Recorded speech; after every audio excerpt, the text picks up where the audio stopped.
Fazei-me instrumento de vossa paz.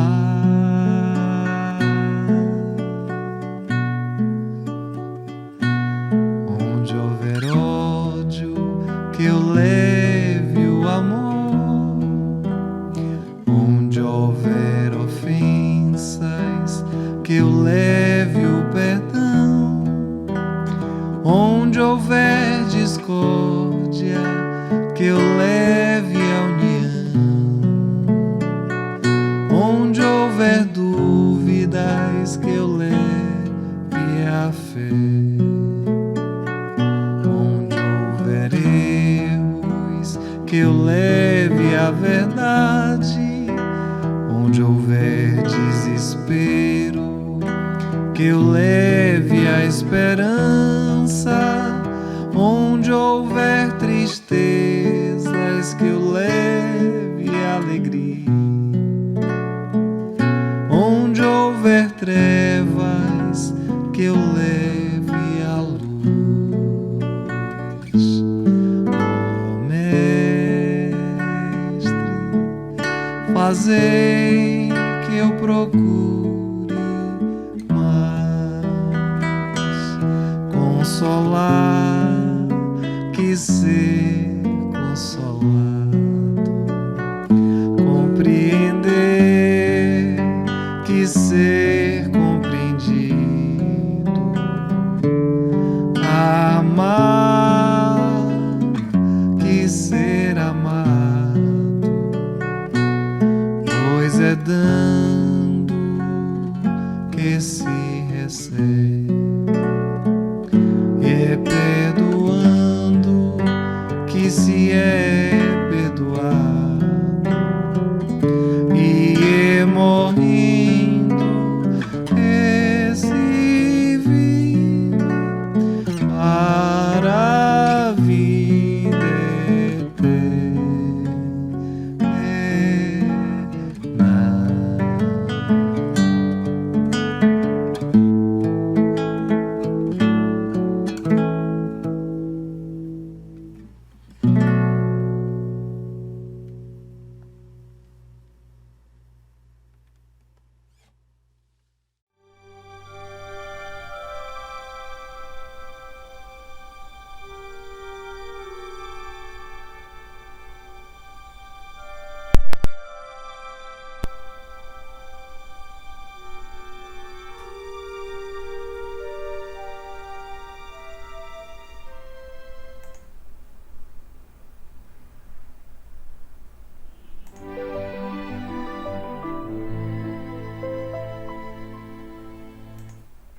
Olá, queridos amigos, muita paz, que a paz do nosso querido Mestre esteja em nossos corações, que a espiritualidade amiga, boa, que esteja conosco sempre e que está conosco sempre na divulgação da doutrina espírita, esteja agora também, assim, nos ajudando nessa união fraterna em nome da divulgação da nossa querida doutrina, para o esclarecimento de todos e ao mesmo tempo a gente aproveitar para ficar juntinhos, nós ficarmos juntinhos aqui por alguns minutos para falar algumas coisas interessantes sobre alguns autores, né, que publicaram coisas a respeito de alguns assuntos que são assuntos capitais dentro da doutrina espírita. E um dos assuntos mais importantes da doutrina espírita, um dos seus fundamentos, a doutrina espírita tem 5 fundamentos: a reencarnação, a imortalidade da alma, a pluralidade dos mundos habitados, a comunicabilidade entre os vivos e os mortos e a existência de Deus.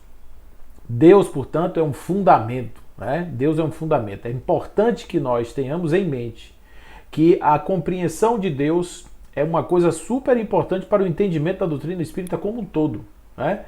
Porque quando Allan Kardec faz, na questão de número 1, ele faz uma pergunta: o que é Deus?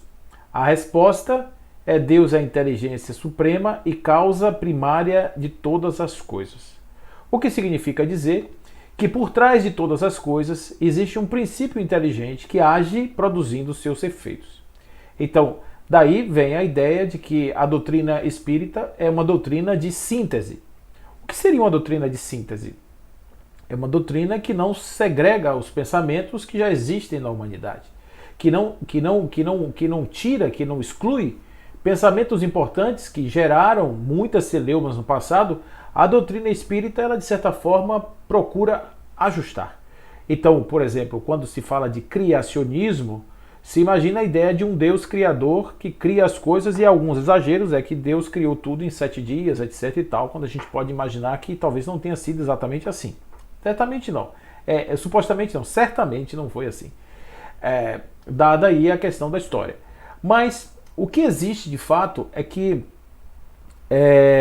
existe um porquê disso. Porque quando Allan Kardec diz que é a causa primária de tudo, significa dizer que antes de tudo ocorrer existia Deus e que tudo aconteceu depois de Deus. Como é que Deus foi criado? Como é que Deus existe? Não dá. Essa aí, infelizmente, não dá para a gente chegar. O incriado é possível ser intuído, mas não é possível não é possível que nós façamos uma digressão ou chegar ao incriado. Mas podemos dizer sim, por uma aceitação óbvia, que existe uma causa e existe um efeito. Pelo efeito depreendemos as causas. Isso Allan Kardec, nas primeiras questões de O Livro dos Espíritos, ele fala isso muito bem. Então na questão, por exemplo, da questão de número 4, quando Allan Kardec pergunta onde se pode encontrar a prova da existência de Deus, os espíritos vão responder num axioma que aplicais às vossas ciências. Não há efeito sem causa. Procurai a causa de tudo que não é obra do homem, e a vossa razão responderá. E aí Allan Kardec faz um comentário a essa questão dizendo assim: pode-se crer, ou para crer-se em Deus, basta olharmos as obras da criação, lançar um olhar sobre as obras da criação. O universo existe, então existe o universo, e se ele existe tem uma causa. Duvidar da existência de Deus é negar que todo efeito tem uma causa e avançar que o nada pôde fazer alguma coisa. E ele vai dizer depois que o nada é coisa alguma, né? Então não existe possibilidade do nada gerar alguma coisa. Então, de fato, a questão do universo ser um ente existente, existe um universo, isso pressupõe ou obriga quase por uma dedução lógica que existe uma causa. Essa causa primeira nós chamamos de Deus. Portanto, Deus é a causa primeira ou primária de todas as coisas. Daí vem a ideia da criação. Ou seja, de fato, em algum momento, essa causa primária transformou-se, transmutou-se, deu origem a um conjunto de manifestações regidas por leis, leis rigorosas, leis absolutamente bem perfeitas, né, imutáveis, não são alteradas, são leis que aparentemente elas existem desde todo sempre e que elas refletem essa dinâmica dessa grande essência chamada por nós de Deus, né? Então Deus é isso, Deus está nessa condição de ser a causa inicial de todas as questões. Se formos para Aristóteles, o motor imóvel, que tudo que se move é movido por algo em movimento, e esse algo em movimento é movido por algo em movimento e vai descendo até chegar a um algo que se move ou que move sem ter sido movido. Esse causa, esse motor inicial é Deus. Aí a gente vai depois para São Tomás de Aquino, para as suas vias tomistas, para as suas hipóteses da existência de Deus, compreender Deus através da razão, compreender Deus através da causa eficiente, da causa suficiente, da causa necessária. Começarmos a entender Deus por um processo racional é possível, sim, claro, mas nós não temos a capacidade de assimilar outras possibilidades de entendimento, porque a nossa mente realmente ela vai chegar a um ponto, ela vai conceituar, ela vai estabelecer limites naturais, esses limites por si só, eles serão limitadores do conceito do infinito. Então, como a gente não tem condição de botar o infinito na cabeça, a gente faz um recorte de Deus, coloca mais ou menos Deus aí dentro de uma caixinha, né, que caiba no nosso entendimento, a gente estabelece atributos, ele é eterno, é infinitamente bom, infinitamente amoroso, infinitamente justo, a gente estabelece uma série de adjetivos importantes que podem ser atribuídos a ele e Pronto, e aí a gente dá um nome, fecha numa caixinha, esse é o nosso entendimento de Deus. Agora, claro que esse entendimento ele dá asa, ele dá motivo para que alguém possa desenvolver teorias outras que não sejam assim tão lógicas e tão facilmente assimiladas, como é o caso da ideia de Deus a partir de uma teoria de razão. Temos uma ideia de Deus a partir de um eixo dogmático teológico que estabelece que Deus é a essência de tudo, o ente criador de todas as coisas, e portanto Deus estaria aí como um ato supremo, o Criador absoluto, e portanto ele seria aquele que rege, aquele que seria o que rege a sua criação. Esse é um pensamento teísta, é um pensamento que estabelece aí que Deus se envolve diretamente no processo da criação, contrariando a uma outra hipótese de Deus ser um ente de leis perfeitas, um criador de leis perfeitas, que ele não precisa se mexer, não precisa se envolver, ele não precisa interferir, porque as suas próprias leis são responsáveis pela condução do universo da forma que o universo assim o é.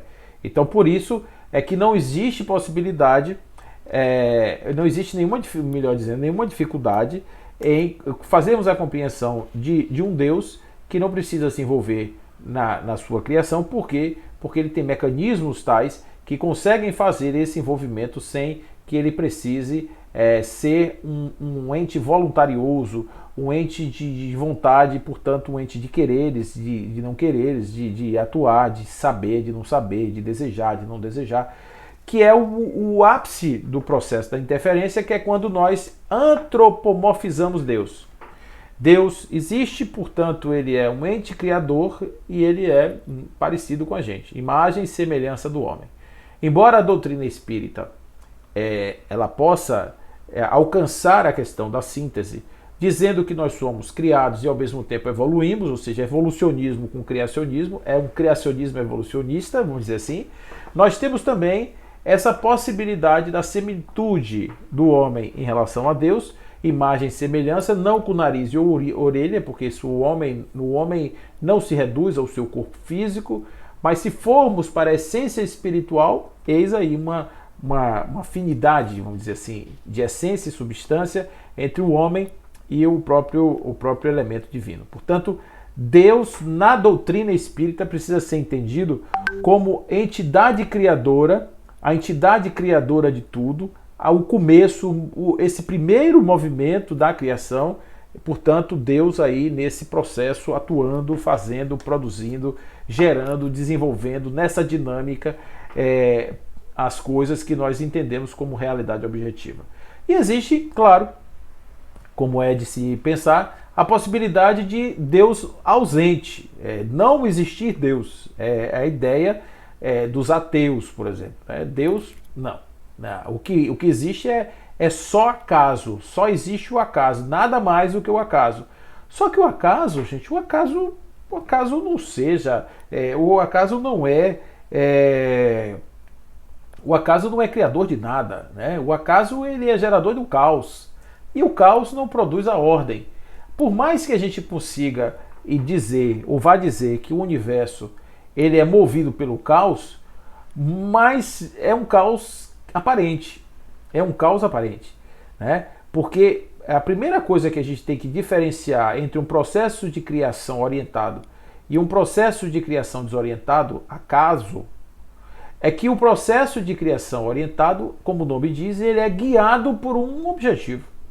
O acaso não tem objetivo nenhum. Então, por exemplo, se nós fôssemos mutáveis e de uma forma assim, você veria muito mais mutações, muito mais pululando mutações, mutações genéticas, mutações fenotípicas, nos seres de um modo geral, porque a criação foi assim, muito rápida, foi tudo muito produzido. Então um novo fenótipo aparece, aí de repente com características mais eficientes, aí ele vai na natureza, ele consegue sobreviver, a lei da sobrevivência do mais forte e tal, ele vai ali e aí vai reproduzindo, botando seus genes. Mas como o processo é dinâmico e não tem um telos, não tem uma orientação, é natural que houvesse uma desordem total. Não haveria assim um crescimento tão organizado, porque o caos não produz organização nenhuma. O caos produz desordem, porque ele uma hora está na ordem, mas nada garante, nada assegura que esse mesmo caos será um fator de desestabilização da suposta ordem em um outro instante. Nada garante, nada, absolutamente. Então não existe aquela coisa do concreto definitivo e tal, quando você fala de coisas que não têm objetivos finais. Quando você fala de um objetivo final é diferente, porque aí você está falando de um projeto que tem um vir a ser, tem um destino, tem um objetivo final e tem um processo de criação. Esse processo de criação, que é o aparente caos que a gente está falando aqui, ele é uma ordem absoluta. Então você vê, por exemplo, todas essas coisas que aconteceram no universo, as explosões, o planeta, tal, tudo que aconteceu, gerou isso que a gente conhece aqui hoje. Então, o que intriga a cabeça dos pensadores? É como é que uma partícula inicial, né, como é que átomos iniciais vão se combinar para produzir, né, oxigênio, carbono, essas coisas, combinando substâncias, fazendo combinações atômicas dentro de outros princípios organizadores, dentro de outras grandezas organizadoras que propiciaram aquela estabilidade da matéria, por exemplo, para que ela pudesse se desenvolver. Então você observa que desde o começo havia um caos aparente, mas por trás, subjacente a esse caos, era em verdade uma boa ordem. E a gente aqui não entende, a gente acha que é caos, mas é um caos ordenado. O que diferencia o telos, o objetivo, a finalização? Um processo sem finalização não pode se falar em evolução, porque a evolução parte do pressuposto de um processo continuado, cíclico, organizado. Aí você diz, mas as estruturas que estão permeando o ser garantem a sustentabilidade do processo, da continuidade do processo evolutivo. Mas a gente não pode ser bom numa coisa e ruim na outra. Essa tese, ela explica, de certa maneira, que o caos poderia, eventualmente, desde o nascimento de substâncias primordiais, combinações especiais poderiam produzir efeitos especiais e daí o desenvolvimento se daria. Mas pense assim, gente, olha, o universo tem cerca de 14 bilhões de anos. A Terra em torno aí de uns 6 e como vida, uns 350 mil, 500 mil, sei lá, anos na Terra, talvez 800 mil anos de vida na Terra. Se você for olhar, mesmo que seja mais, 3 milhões, não importa, mesmo que você pense nisso tudo, pense na quantidade de variações que existem sobre a Terra. Cada planta tem sua dinâmica, funciona de um jeito, é adaptada numa condição de solo. Pense no fundo dos oceanos. Imagine tudo isso acontecendo de forma organizada. Pensa um corpo humano, quantas células estão se multiplicando diuturnamente, produzindo reações químicas, aos milhares, aos borbotões. Tudo isso, tudo absolutamente está acontecendo dentro de uma ordem.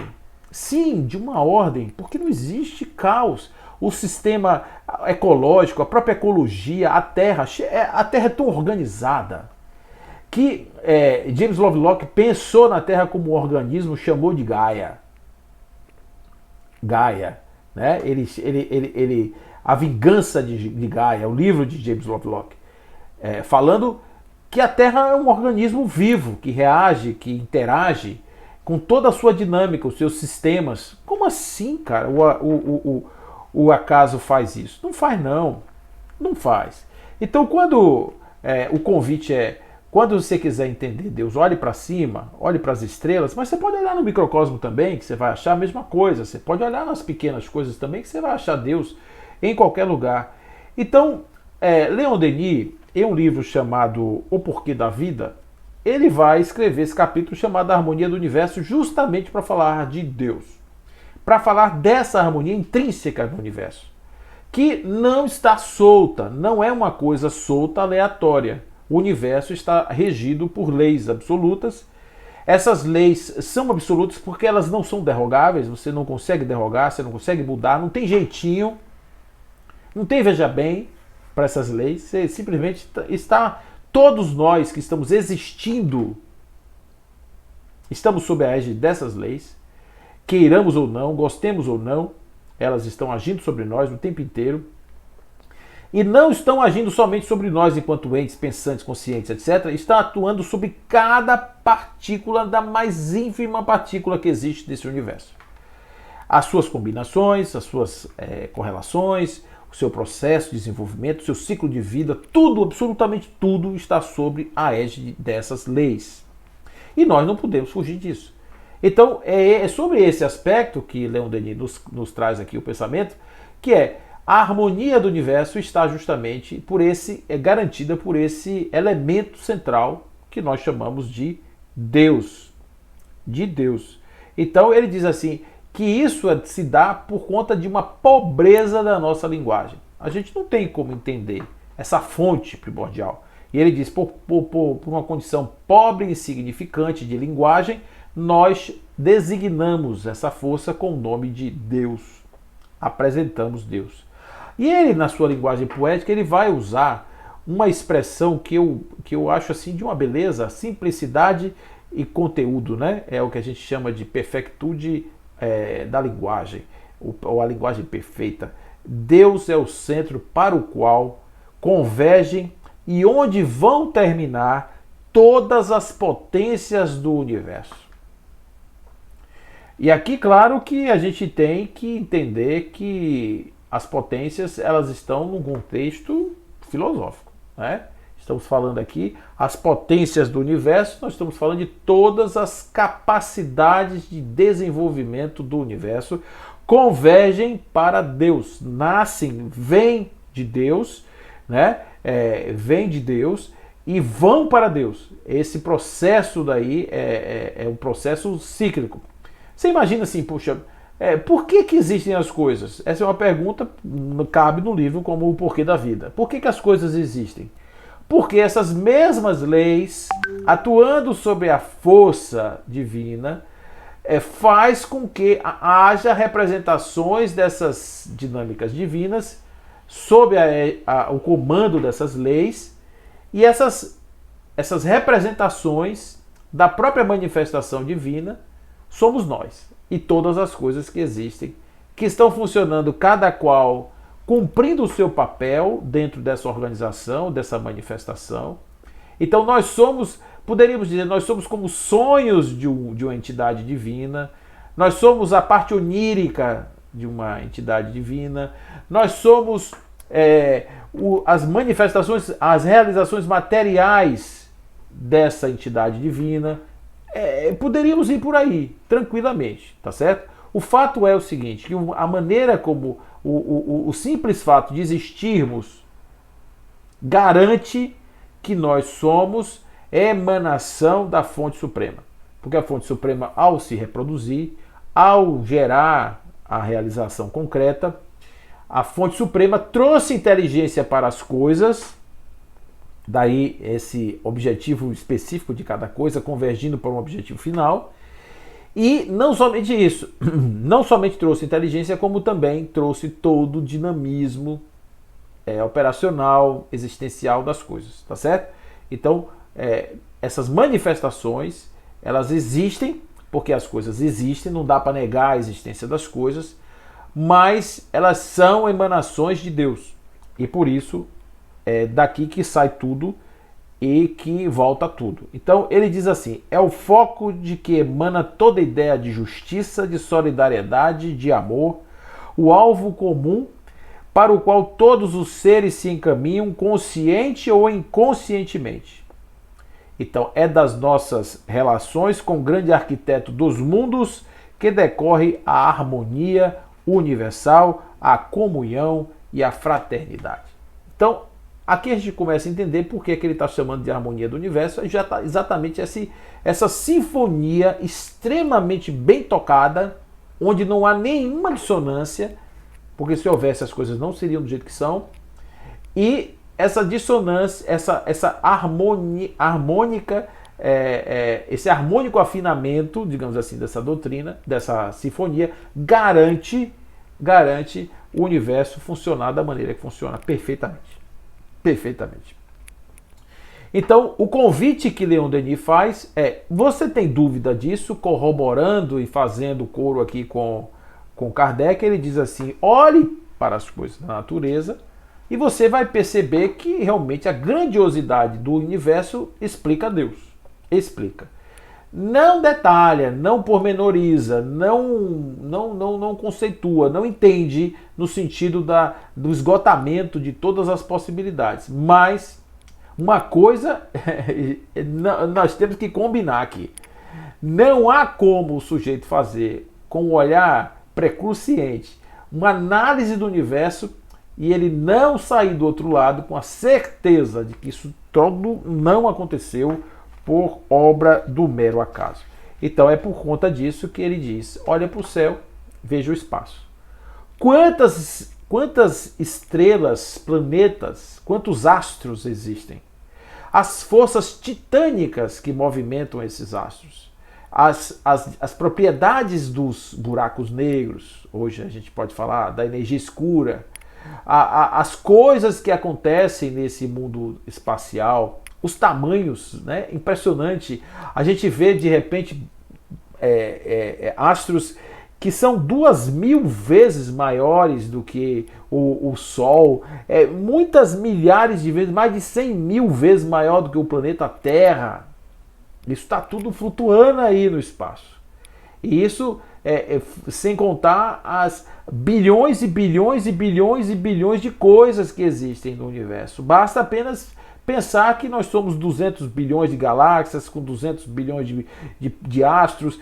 Pense aí uma coisa grande, é isso que nós nos metemos. A Terra, embora seja grande para andar de pé, né? Para sair aqui, vou para o Japão, aí pega um chinelo e vai, não dá para ir, porque é longe, muito longe, é grande, muito grande.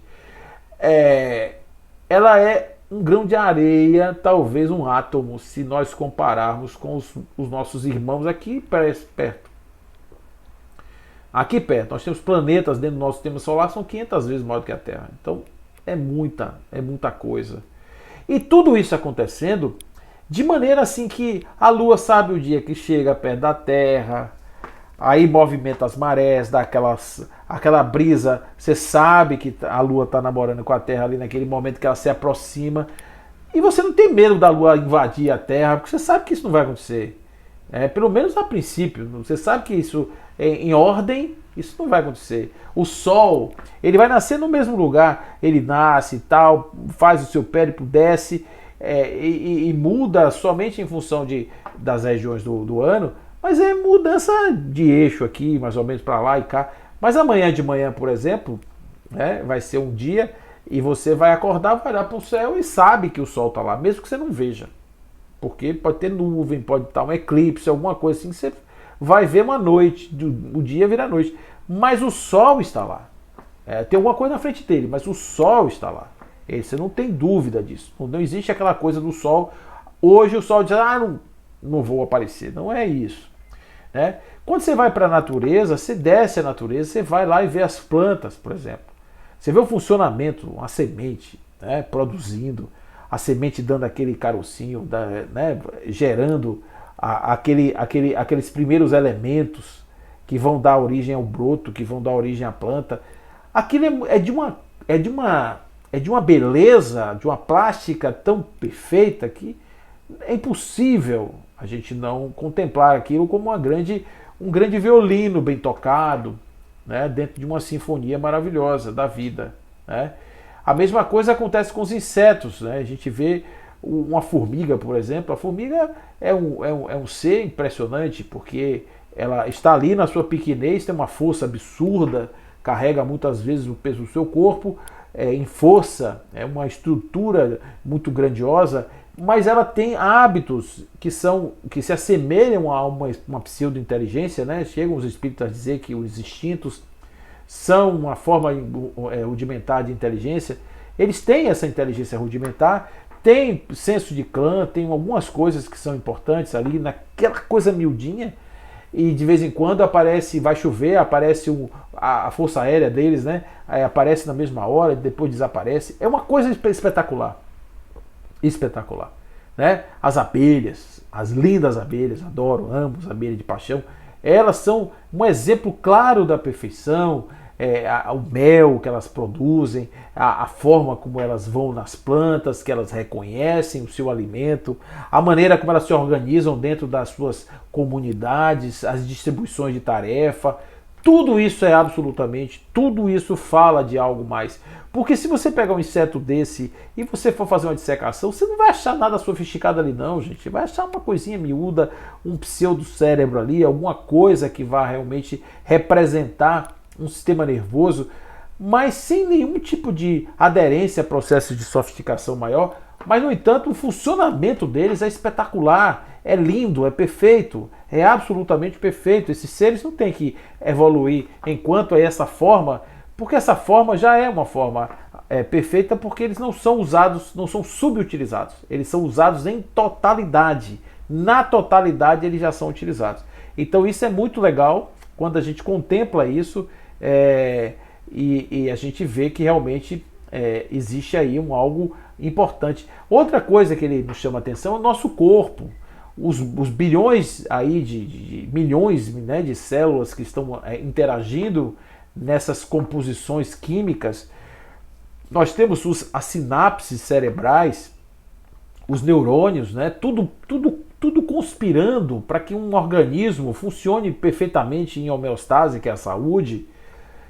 Realmente é algo muito. E aí Leon Denis diz assim: considere tudo isso e pergunte à sua razão. Faça uma pergunta e ao teu discernimento se tanta beleza, esplendor, harmonia podem resultar do acaso, ou se não deveremos antes atribuir tudo isso a uma causa inteligente presidindo a ordem do mundo e a evolução da vida. Nem possível. Absolutamente impossível a gente fazermos qualquer tipo de análise sem chegarmos a uma conclusão de que estamos sim sobre essa lei. O que é essa condição? O que isso muda na vida da gente? Pô, Paulo, tudo bem. Eu prefiro um Deus voluntarioso, um Deus dos exércitos, mas um Deus que quando eu peço a Ele para resolver um problema para mim, eu tenho certeza que Ele vem me resolver. Ele vai me dar uma força, Ele vai jogar uma energia ali, Ele vai abrir meus caminhos, eu tenho certeza, esse Deus eu gosto. Então eu vou dizer uma coisa para vocês aqui de forma muito clara. As teorias que de certa forma tentam ressignificar de alguma maneira a presença de Deus no universo e a presença de Deus entre nós, como esse bate-papo nosso aqui, não tem nenhum objetivo de angariar prosélitos e fazer com que a pessoa desista da sua fé ou mude sua maneira de ver a presença do divino. De jeito algum. O que nós temos que entender aqui eu acredito naquilo que minha alma conforta-se. A minha alma fica mais confortável desse jeito, então é esse o jeito. Agora, a doutrina espírita, ela trouxe uma série de processos de modificação no pensar, no agir, no intuir, no entender. Ela trouxe uma série de coisas que cabem para nós aqui fazermos essa análise sobre se realmente a gente está observando os pressupostos da doutrina ou se a gente está transformando o espiritismo em algo que seja parecido com as demais religiões. Aquelas religiões realmente dogmáticas, né? Aquelas religiões que levam o sujeito a uma devoção maior, né? Uma devoção maior. Então, a gente entende que isso é necessário, que isso é importante, que as pessoas têm essa ideia, né? Que a gente precisa realmente ter uma religião assim que ajude o indivíduo a sair dos seus enroscos mentais. Entende isso, a gente entende isso. Que cada religião atende a uma demanda específica de alma. Isso é importante a gente entender. Porém, o Espiritismo traz razão. E quando a gente tem razão, a gente tem que caminhar no sentido da razão. E não dá para abandonar a razão. Mesmo que a razão não nos leve ao nosso objetivo final, que é compreender Deus na sua essência, na sua finitude, na sua totalidade, mas compreender Deus de uma forma mais interessante, digamos assim. Então, o que muda em eu compreender Deus assim versus eu ter o meu Deus pessoal? Muda que a proposta é sair da heteronomia para a autonomia. É sair da dependência psíquica para a completa e absoluta condição de fazer eu mesmo um destino. Isso é o que muda. Não é um convite, nem muito menos uma proposta para que as pessoas saiam dos seus lugares para vir para esse lugar. É apenas uma hipótese. Se eu sei que eu sou o Criador e ao mesmo tempo criatura, porque carrego em mim, enquanto ser criado, a essência do Criador, carrego também as suas potências. Carrego também as suas possibilidades. Porque eu sou uma manifestação desse ser, dessa substância, dessa essência do universo. Eu sou. E se eu sou, carrego tudo aquilo que lá está. Tudo que está no universo, em mim se encontra. Em mim se encontra. Então, eu não tenho nenhuma outra possibilidade de entender que não seja essa. Se a inteligência suprema, a causa primária está em tudo, está em mim também. Porque eu faço parte desse tudo aí. E você também. Você também faz. A abelha também faz. A formiga também faz. A inteligência que habita cada forma, ela é proporcional à capacidade da forma em atuar diante das leis. Então você não vai ver uma formiga fazendo vestibular. Você não vai ver uma formiga dirigindo um carro. Não vai ver. Por quê? Porque isso estaria além daquela forma. Então, na manifestação, a forma ela vai limitar a expressão dessa grandeza divina que habita em tudo. O ser humano ele tem alguns diferenciais importantes em relação a essa situação, que é o seguinte: o ser humano pensa, raciocina, intui, o ser humano conclui, ele elabora, diferente de uma formiga, diferente de uma abelha. E por isso o ser humano é diferente mesmo.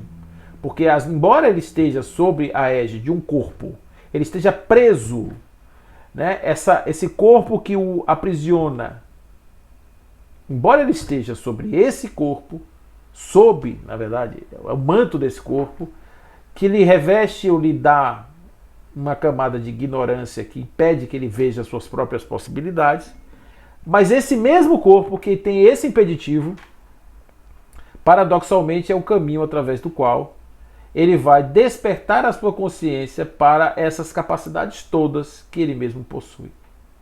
É a inteligência que vai dizer que o homem vai crescer em si mesmo até atualizar as suas potências máximas, que seria um equivalente ao que Jesus disse de sermos deuses.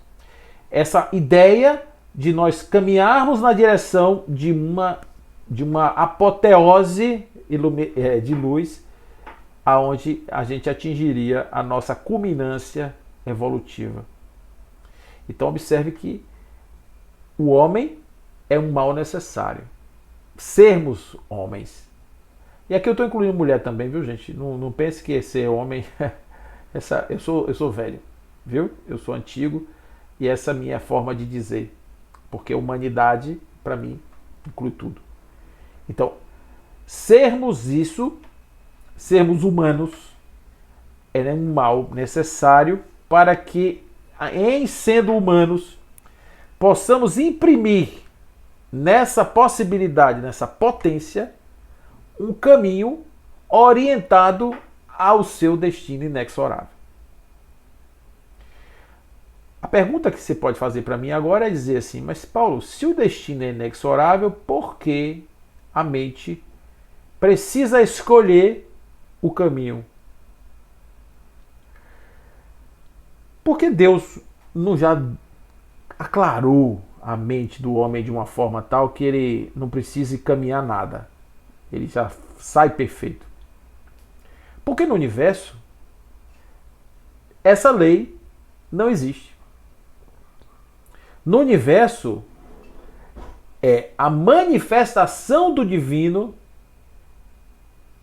pressupõe um processo evolutivo. É como um universo em expansão. Uma forma pequena que vai crescendo e vai sendo agregado através das próprias dinâmicas impostas pela lei. Percebe? Então não dá para derrogar a lei natural, não. Porque o processo do progresso existe em tudo, absolutamente tudo no universo. Agora você vai perguntar, por que existe o progresso? Bom, aí a melhor resposta para isso é deixa você chegar com o coração puro, porque aí é quando você vai ver Deus. Aí quando você olhar para Deus, tu pergunta, por que você fez a lei do progresso? O fato é que ela deve ter um fim, que não está na nossa capacidade de entendimento agora, talvez um dia esteja, mas agora o que nós temos que intuir é, se eu fizer o mesmo movimento que eu fiz para intuir Deus, que é olhar as coisas, eu vou ver que em todas as coisas o progresso é uma marcha inexorável e é uma condição necessária para o processo evolutivo. Então eu não consigo ser sem elaborar. Eu não consigo ser sem transformar. Eu não consigo ser sem as sucessivas mortes e renascimentos. Eu não consigo fazer esse movimento. Não dá para fazer. É preciso que eu passe pelo processo palingenésico, passe pelo processo da reflexão. É preciso que eu passe por esse ciclo múltiplo para que eu possa realmente compreender a minha essência e o meu direcionamento na questão evolutiva. Então Deus é porque está em tudo, ele não será, ele não foi, ele não se transforma, ele não há nenhuma possibilidade disso acontecer, mas as formas que dele derivam têm sua própria dinâmica evolutiva e seguem absolutamente, rigorosamente as leis determinadas pelas dinâmicas divinas. É isso, gente. E com isso a doutrina nos dá um pouco mais um up na nossa consciência, porque permite que a gente possa olhar para a nossa vida como uma construção e não como um mero acaso. Eu não sou um comandante de um barco que está à deriva, não. No contrário, eu sou um comandante de um barco, o leme está na minha mão, o barco está navegando e às vezes está numa água tortuosa, que eu viro o leme para um lado para o outro e ele não vai para lugar nenhum, ele vai seguindo o ritmo do problema. Mas o esforço de levantar a vela, de abaixar a vela, de mudar o curso, de não entrar nas correntezas perigosas, é meu. Então, depois que eu entrei, não dá para reclamar. Só dá para ver como é que eu saio daqui, né? E o que é que eu aprendo com aquilo que eu passei. E a partir desse entendimento, eu vou acumulando conhecimentos e vou crescendo e vou me desenvolvendo. Essa dinâmica da evolução do espírito. Porém, em mim ou em qualquer outra coisa do universo, não há como negar a existência de Deus. Quando alguém diz que Deus é uma hipótese furada, como Laplace disse para Napoleão, não precisei dessa hipótese para comprovar minha tese. Quando Napoleão perguntou, não vi em seu trabalho inteiro o senhor citar Deus, ele disse, não precisei dessa hipótese. Deus não é uma hipótese. E outra coisa, Deus não é posse de religião. Deus não está à disposição das religiões. A religião é um instrumento através do qual o homem pode conectar-se com Deus, como se fosse uma agência de viagem, como se fosse um ônibus, um avião, uma coisa, um método, uma forma. Tem nada de... a religião em si não tem o sagrado. Quem tem o sagrado é a alma que se conecta com Deus. A alma que se conecta. Aí pode ser em qualquer lugar. Pode ser em qualquer templo, com qualquer nome na porta, com qualquer tipo de operação interna. Aí, se tiver essa química, ali tem ligação. A função religiosa, a religião, a palavra tem 3 significados possíveis. Religare, que é ligar, relegere, que é releitura, ou ressignificação, e reelegere, que é reposicionamento. Voltar a estar numa posição destacada. Isso é religião. Agora, as religiões se apropriam de Deus para os seus processos, tá certo?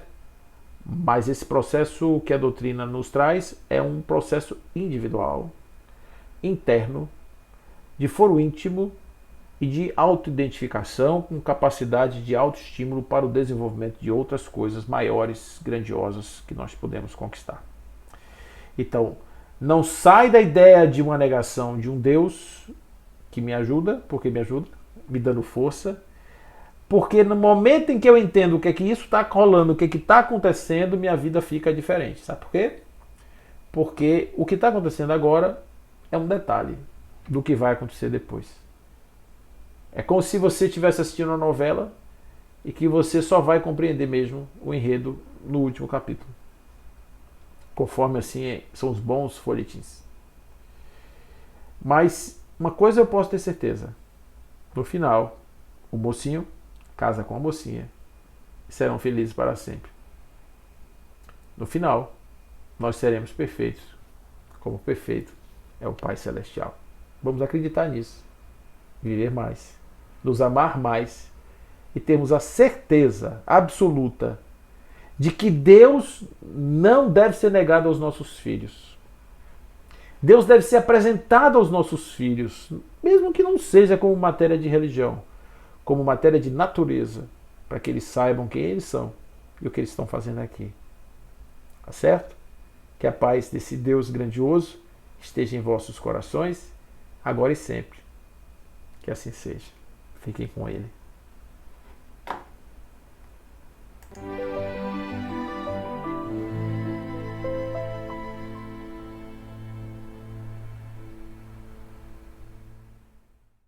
Vamos orar.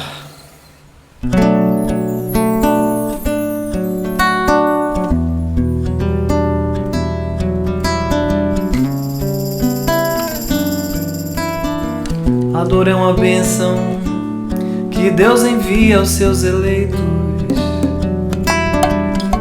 Não vos aflijais, portanto, quando sofrerdes, mas pelo contrário bendizei a Deus Todo-Poderoso, que vos marcou com a dor desse mundo para a glória no céu. Sede pacientes, pois a paciência é também caridade, e deveis praticar a lei de caridade, ensinada pelo Cristo, a caridade que consiste em dar esmolas aos pobres é a mais fácil, mas existe uma outra mais penosa, consequentemente mais meritória, que é de perdoar os que Deus colocou em nossos caminhos para serem instrumentos dos nossos sofrimentos e submeterem à prova a nossa paciência todo dia, toda hora.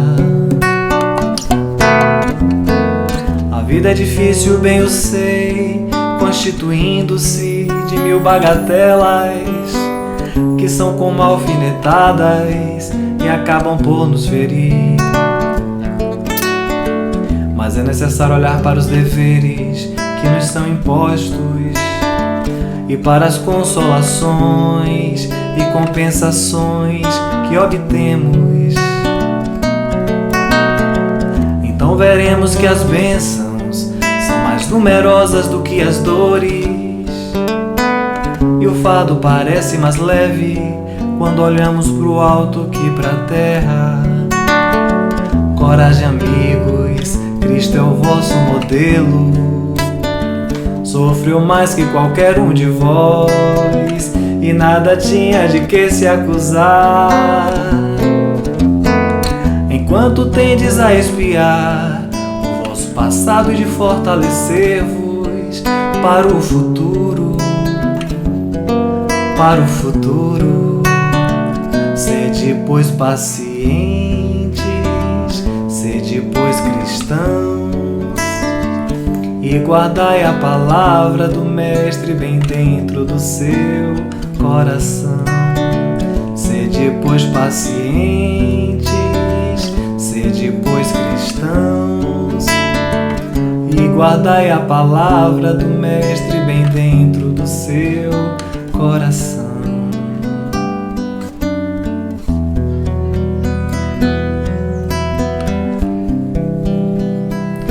Do seu coração.